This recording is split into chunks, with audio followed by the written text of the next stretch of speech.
네, 이분은 부동산 상담 시간입니다. 지난 8월 이후 3달 동안 아파트 매매값이 오르는 속도보다 이 전세값이 오르는 속도가 더 빨랐다고 합니다. 전국적인 현상이라고 하는데 그러면서 상대적으로 저렴했던 서울의 노도강 지역에도 고가 전세 아파트가 등장하고 있는 상황인데요. 자, 이런 현상 언제까지 계속될 전망인지, 자, 내년 전세 시장은 어떻게 될지 자세히 이야기 나눠보겠습니다. 자, 방송 들으시면서 오늘의 주제 이외에도 전세 보증금 지키는 방법이나 전세와 매매 사이에서 고민 중인데 각각의 장단점이 궁금한 분 등등 부동산과 관련된 궁금한 점 있는 분들 지금 바로 서둘러서 문자 보내주시길 바랍니다. 단문 50원, 장문 100원의 유료 문자 샵 0945번으로 보내시면 되고요. YTN 라디오 유튜브와 애플리케이션 댓글창으로도 이용하실 수 있습니다. 자, 함께 말씀 나눌 분 모셔보죠. 동국대 법무대학원 고준석 겸임교수와 함께하겠습니다. 안녕하세요. 네, 안녕하십니까. 예. 네. 참 오랜만에 뵙네요. 네, 오랜만에 뵙습니다. 교수님이 어떻게 지내시는지 궁금한데 그 교수님도 유튜브 채널 운영하고 계시잖아요. 네, 현재 고준석 TV 운영 중에 있는데요. 부동산 관련 동영상이 한 120편 정도 게시되어 있고요. 주로 이제 부동산 시장 전망을 비롯해서 2030 세대 종잣돈 마련 어떻게 해야 되나, 내 집 마련, 또 이제 은퇴 생활자들에 대한 이제 자산 관리 어떻게 해야 되느냐 이런 것들을 동영상으로 게시하고 있고요. 굉장히 유용한 유튜브입니다. 네, 일주일에 2편 매주 화요일과 금요일 오전 7시에 업로드하고 있습니다. 고준석 TV 많은 구독 부탁드리겠습니다. 네. 아니 1년 정도 됐잖아요. 작년 이맘때쯤 개설하신 것으로 알고 있는데 구독자 많이 늘었습니까? 구독자는 뭐 의외로 많이 늘지 않고 있습니다. 의외로 많이 늘지 않았다고요? 네, 한 10,000명 정도. 그래요? 유튜브 어려워요. 네, 힘드네요. 알겠습니다. 자, 본격적인 이야기 좀 나눠보도록 하죠. 최근 집값이 계속해서 오르고 있는 상황이지만 8월 이후부터 좀 살펴보면 이게 참 이런 현상이 잘 이해가 되진 않습니다만 전세값이 매매값 오르는 것보다 더 빠르게 오르고 있습니다. 네, 그렇습니다. 네. 이게 정상적인 건 아닌 거죠? 그렇습니다. 이 KB국민은행 리본에 따르면은요. 지난 9월엔 전세 가격 상승률이 2.09%로 매매 가격 상승률 대비 0.09%포인트 높았어요. 그런데 10월 달 들어서면서 이 폭이 0.62%포인트로 커졌고요. 급기야 이제 11월에는 1.2%포인트로 확대된 것으로 나타났어요. 네.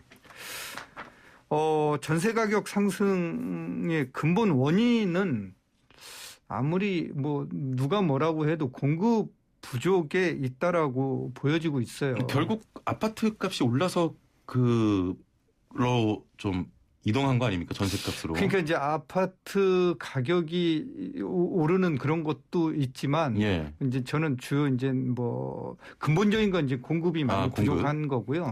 세 가지 주 원인이 있다라고 또 보여지는데 하나는 저금리에 따른 전세 물량 감소로 보여요. 그러니까 전세 물량이 예전에는 이제 전세를 놓고 그 전세 보증금을 가지고 은행에 예치를 하면은 이자 소득으로 생활이 됐었는데 지금은 한국은행 기준금리가 0.5%거든요. 은행 1년짜리 정기예금 금리가 0.9% 수준이에요. 그러니까 1억 원을 은행에 맡기면 1년에 90만 원 준다라는 얘기예요. 그렇죠. 그러니까 이제 이거 가지고는 생활이 안 되니까 이거를 월세로 이제 전환하는 거죠. 그러니까 전세가 월세로 전환되면서 전세 물량은 줄어드는 거죠. 그렇죠. 그러니까 이제 전세 가격 물량이 줄어드니까 대기 수요자는 계속 있는데 물량이 줄어드니까 가격은 이제 상승하는 이런 이제 문제가 하나 있고요. 첫 번째는 이제 저금리를 꼽으셨고요. 두 번째는 임차인들이 계약갱신 청구권을 행사해서 기존 전셋집에 계속 이제 거주하다 보니까 매물이 지금 안 나오고 있거든요. 그렇죠. 그로 인해서 이제 또 매물이 감소하는 이런 효과도 있고요. 세 번째는 새로 입주하는 아파트 실거주 요건이 강화가 됐어요. 2년 이상 이제 실거주해야지만 양도세 비과세 혜택을 받기 때문에 신규 또 이 전세 물량도 지금 감소하고 있다라는 거예요. 그래서 이제 이렇게 이제 세 가지로 보고 있습니다. 네, 네. 이러면서 월세도 급등하고 있잖아요, 가격이. 월세도 이제 가격이 올라가고 있는데요. 예. 월세 가격 상승 요인은 아무래도 이제 보유세 부담이 높아지다 보니까 예. 이런 이제 보유세가 월세에 스며들어서 이제 전가가 되는 걸로 그런 현상이 나타나는 전조가 아닌가 이렇게 보여지고 있습니다. 3518번님도 월세도 엄청 오르고 매물도 없다고 네, 지금 현 부동산 그렇습니다. 시장의 상황입니다. 네. 서울 지역의 전세 가격 상승폭이 크다고 하는데 어느 정도입니까? 전세 가격 상승폭이 크죠. 우선 이제 전세 가격 상승폭을 말씀드리기 전에 거래량이 엄청 줄고 있어요. 그 서울시 부동산 정보광장에 따르면은요, 전세 거래량이 엄청 줄고 있어요. 그러니까 서울 지역 전체 전세 거래량이 지난 7월 13,392건에서 8월에는 1,289건, 9월에는 8,157건, 10월에는 8,201건, 11월에는 5,735건으로 많이 줄었네요. 무려 11월 달이 지난 7월 대비 42%가 줄어버렸어요. 예, 절반 가까이다. 네, 그래서 이제 또 이 중에서 가격이 가장 많이 전세 가격이 오르는 지역 중에 하나가 노원구거든요.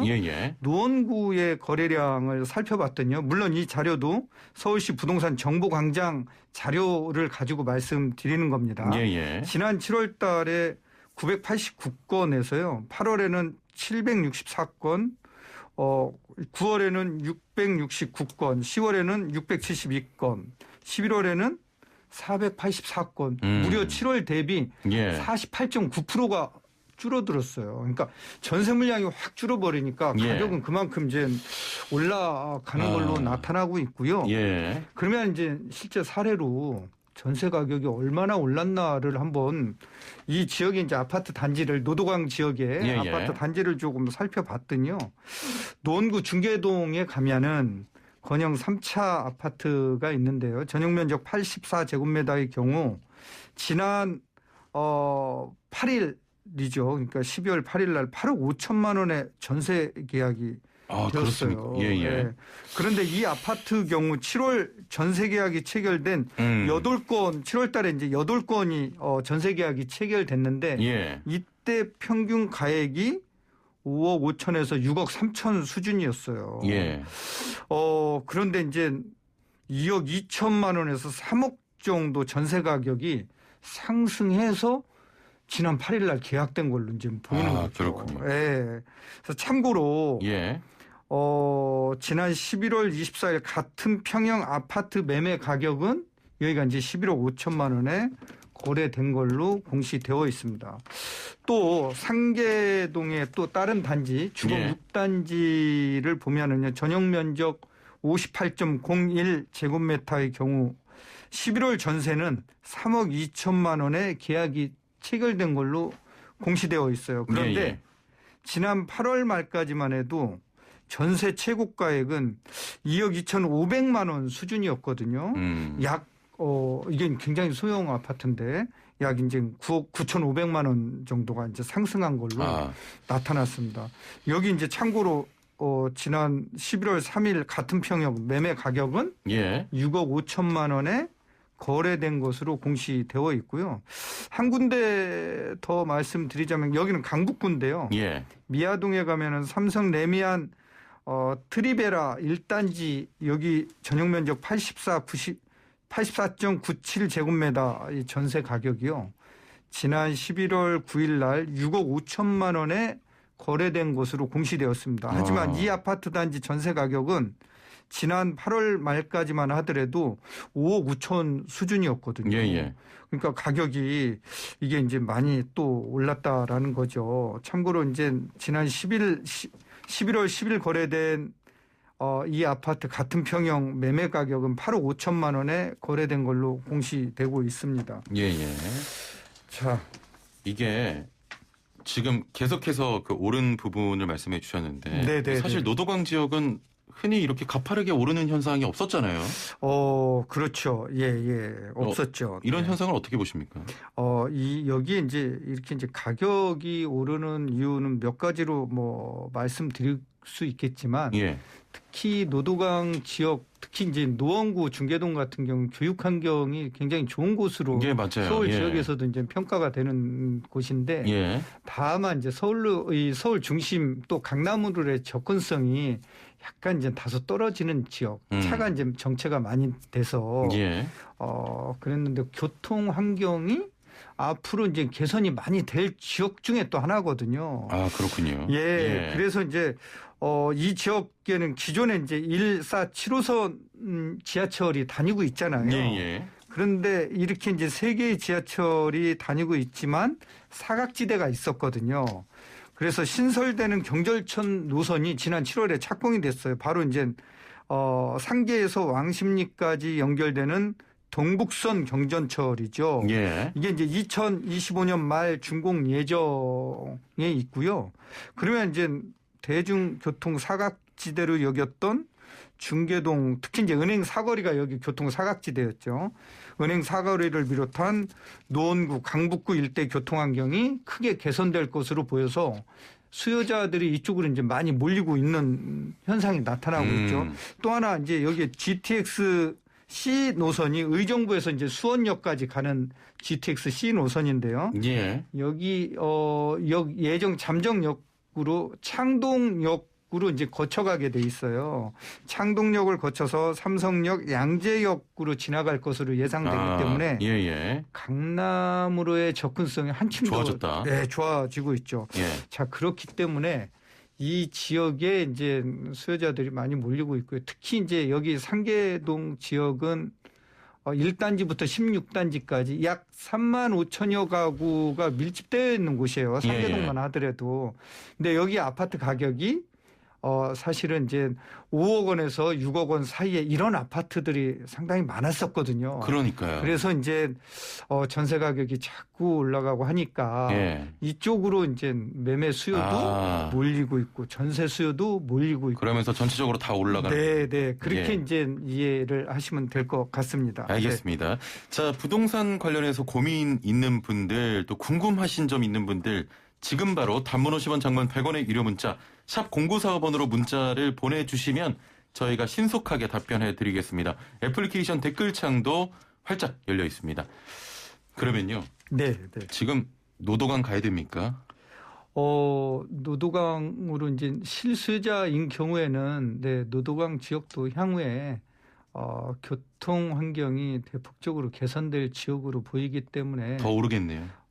오른다기보다도 실수요자 입장에서는 전세 가격이 많이 올라가고 있으니까 거기에 이제 작은 계획이 서 있는 실수요자라고 하면은 매수하는 것도 나쁘지 않다 이렇게 말씀드리고 싶습니다. 다만 무리하게 대출을 끼고 내 집 마련하는 것은 조금 지양해야 된다 그 말씀을 좀 드리고 싶습니다. 예, 알겠습니다. 전세 가격이 매매 가격보다 가파르게 오르면 발생되는 문제들도 꽤 있잖아요. 네, 그런 문제점들이 있죠. 전세 가격이 급격하게 이제 상승하게 되면은요. 우선은 이 전세 가격이 매매 가격을 자극하게 돼서요. 매매 가격이 또 올라갑니다. 전세 가격이 매매 가격을 밀어 올린다라는 얘기죠. 그다음 이제 전세 가격이 매매 가격 대비 80% 선을 넘어가는 경우에는 깡통 전세 사태가 발생할 수도 있습니다. 즉 매매 가격이 혹시라도 10%에서 20%만 떨어지더라도 전세돈을 돌려받는데 무지 애먹을 수 있다라는 거예요. 대항력을 갖춰놓더라도. 그래서 이제 이게 전세 가격이 매매 시세 대비 80% 넘는 곳은 예의주시해야 되고요. 그런 것을 좀 피해서 전세 들어가는 게 좋을 것 같은데 사실은 그럼에도 불구하고 전세 들어가는 이유가 있잖아요. 월세보다 전세가 주거 비용이 적게 들어가기 때문에 그럼에도 불구하고 전세집을 구하는 거고 전세 가격은 그로 인해서 연일 올라가고 있는 거 이렇게 이제 이해를 하시면 될 것 같습니다. 네. 자, 올해 이제 얼마 남지 않았는데 이렇게 어느 정도 마무리 될 것 같고 저는 참 내년이 궁금하거든요. 지금 뭐 저도 이사를 계획하고 있는데 갈 데가 없어요. 돈이 없어서. 내년에도 네. 이런 상황이 좀 계속될 거라고 보십니까? 그러니까 이제 올해하고 뭐 해가 바뀌었다라고 해서 이러한 예. 현상이 뭐 확 바뀌는 거는 아닌 것 같고요. 서울 지역의 경우 이제 노원구라든가 도봉구, 강북구, 관악구, 구로구 등 중위 가격 아파트가 몰려 있는 곳에서 아파트 가격 또 매매 전세 가격, 월세 가격이 이렇게 이제 다 우상향하고 있다라는 거죠. 특히 이제 노원구 상계 중계동 아파트 전세 및 매매 가격이 빠르게 상승하고 있어서 좀 걱정이 됩니다. 이러한 아파트 전세 및 매매 가격 상승세는 예. 내년에도 근본적인 원인이 해결되지 않는다라고 하면은 근본적인 원인은 주택 공급이겠죠. 공급이죠, 공급. 예. 물량이 늘어나지 않는다라고 하면은 2021년도에도 그 상승세는 뭐 꺾이지 않을 것이다라고 보고 있습니다. 예, 예. 네, 네. 지금 서울의 비싼 전세를 사느니 계약을 하느니 네. 수도권 좀 벗어난 지역에 집을 구하시는 분들이 꽤 늘었어요. 네. 네. 지금 4804번님도 파주, 운정, 신도시 한 달 사이에 엄청 급등했는데 향후 변동이 있을까요라는 질문하셨거든요. 어떻게 네. 보십니까? 파주, 운정은 이제 GTX A 노선이 들어가는 곳 거기 이제 마지막 출발역이거든요. 예, 예. 그래서 이제 그 지역의 가격들이 최근에 가파르게 올라가고 있고 또 하나 파주는 사실은 규제 지역에서 제외돼 있는 곳이거든요. 예. 예. 그러다 보니까 서울의 전세 가격이 많이 올라가니까 전세 난민들이 이제 그런 지역으로 가서 내 집 마련에 나서는 걸로 보여지고 있는데 저는 뭐 서울로의 교통 환경이 개선이 된다라고 하면은 뭐 내 집 마련의 실수요자인 경우라면은 나쁘지는 않다라고 보고 있습니다. 그러면 그쪽은 계속 오를 거라고 보십니까? 오른다기보다도 실수요자가 이제 교통환경, 광역 교통망이 갖춰진 곳은 예. 실수요자들이 선호하는 곳이거든요. 그래서 이제 실수요자들이 많이 이제 들어갈 수 있는 지역이기 때문에 실수요자가 내 집 마련하기에 적당한 곳으로 보여지고 있습니다. 예, 지금 뭐 풍선 효과라고도 하는데 김포, 파주 이런 쪽이 많이 올랐죠? 그래서 이제 김포, 파주가 많이 올랐는데요. 예. 김포 지역은 지난번에 이제 규제 지역으로 묶였습니다. 네, 규제 지역으로 묶였고 예. 김포 지역도 사실은 이제 김포 경전철이죠. 골드 라인이 지난해 이제 개통이 됐잖아요. 예. 그래서 이제 한강 신도시라든가 그럼 이제 김포 골드라인이 지나가는 그 역사 주변으로 신축 아파트에 대해서 가격 상승률이 꽤 높은 곳이었어요. 근데 이제 지금은 이제 규제를 하고 있지만 예. 그럼에도 불구하고 그 지역 매수세는 뭐 지속되고 있는 걸로 보여지고 있습니다. 예, 예. 네. 3518번님, 저는 정부 말 듣고 집값 내린다고 해서 마이너스에 팔았더니 제가 집을 팔고 나서 4억이나 폭등했습니다. 월세도 못 구하고 있는 형편인데요. 다주택자 투기로 몰지 말고 어느 정도 좀 시장경제 원칙을 따랐으면 합니다라고 의견을 주셨네요. 네, 뭐 틀린 말씀은 아니시고요. 예, 예. 이제 이 부동산 가격은 사실은 이제 뭐니 하더라도 규제보다는 가격을 잡는 데는 공급 정책이 좀 우선돼야 될 것 같습니다. 네. 예, 예. 자, 5784번님, 내년 3월에 전세 계약이 만료돼서 전셋집을 알아보던 중에 부동산에서 가까운 곳에 괜찮은 매매 물건이 있다고 해서 알아보고 있는 중인데요. 지금 살고 있는 전세 보증금도 아주 일부이긴 한데 전세 대출로 마련한 상황이라 주택담보대출을 받을 수 있을지도 궁금하고 최근에 서울에서는 주택담보대출 한도가 많이 줄었다는 기사도 봤는데 한도는 얼마나 변동이 있는 건지 좀 알려주세요 하셨네요. 네, 기존에 이제 전세자금 대출이 있어도요. 예. 주택을 이제 매수하실 때 주택담보대출을 받을 수 있고요. 다만 이제 담보대출 비율이 투기과열 지구에서는 많이 줄었어요. 그래서 이제 그 금액은 9억 원 이하이냐 초과이냐 이거에 따라서 또 이제 갈리는데요. 투기과열 지구에서는 9억 원 이하는 40%까지, 초과는 20%까지 LTV가 적용되고요. 예. 조정 대상 지역에서는 50%, 30%로 이렇게 이제 달리 적용돼서 대출을 받을 수 있습니다. 네. 아니 이건 개인적으로 궁금한데. 네. 지금 아파트 가격이 오르고 매매 가격도 그렇고 전세 가격도 오르고 월세로 오르면서 빌라에 또 풍선 효과가 나타나고 있어요. 네. 빌라 지금 가격도 많이 오르고 있는데 서울에 빌라 소유하신 분들은 지금 파시는 게 좋겠습니까? 아니면 갖고 계시는 게 좋겠습니까? 이제 실수요자라고 하면은 예. 사실은 작은 기획에 맞춰서 빌라에서 이제 아파트로 이렇게 자연적으로 갈아탄다라고 하면은 예. 처분하고 갈아타는 건 괜찮은데 지금 뭐 처분해서 전세나 월세로 가는 거는 뭐 마땅치 않은 것 같아요. 계속 뭐 부유하면서 제2의 이제 내 집 마련 갈아타는 전략을 세우시는 게 좋을 것 같습니다. 아, 지금 현재는요? 네. 예. 2189번님, 상담을 좀 해드리려고 했는데 시간이 벌써 다 됐다고 사인이 왔네요. 시간 금방 갑니다. 자, 오늘 말씀 여기까지 듣겠습니다. 감사합니다. 네, 감사합니다. 네, 지금까지 동국대 법무대학원 고준석 겸임교수와 함께했습니다.